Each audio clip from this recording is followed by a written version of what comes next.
Hello everyone, welcome to my new blog. আজকের ব্লগটা কালী পূজার 3rd দিনের।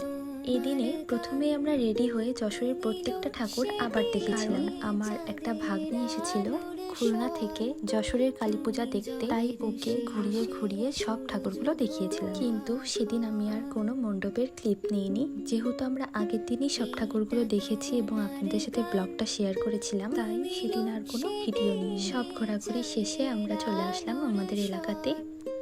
যাওয়ার পরে কিছু পরিচিত লোকজনের সাথে দেখা হলো, গল্প করলাম। এই যে এখন স্নেহা দিদির সাথে দেখা হয়ে গেল, তারপর একটু ভিডিও করে নিলাম।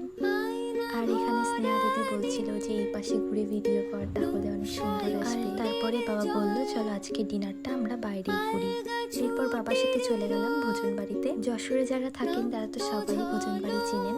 আগে আমরা ম্যাক্সিমাম টাইম 5 ফোড়নে খাইতাম, বাট এখন ওদের রেপুটেশন অনেক খারাপ। আর আমার কাছে ভোজন বাড়ির খাবার অনেক ভালোই লাগে, তাই এখন আমরা প্রায় সময়ই ভোজন বাড়িতে খাই।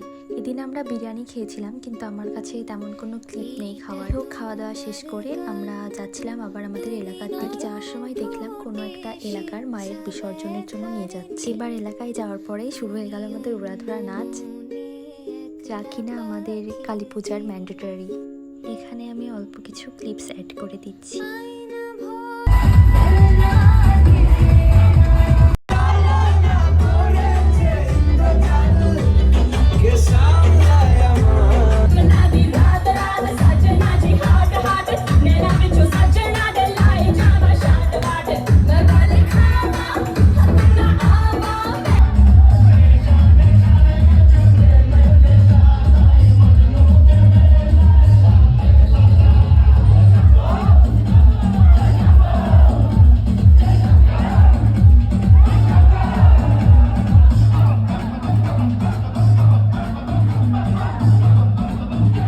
আমাদের বাসায় ফিরতে ফিরতে রাত 1টার বেশি বেজে গিয়েছিল, আর তারপর আমরা বাসায় এসে কিছু বাজি পোড়ালাম। আজকের ব্লগটা এই পর্যন্তই ছিল। ভালো লাগলে লাইক, কমেন্ট এবং শেয়ার করবে। দেখা হচ্ছে নতুন একটি ব্লগ। এর জন্য টাটা।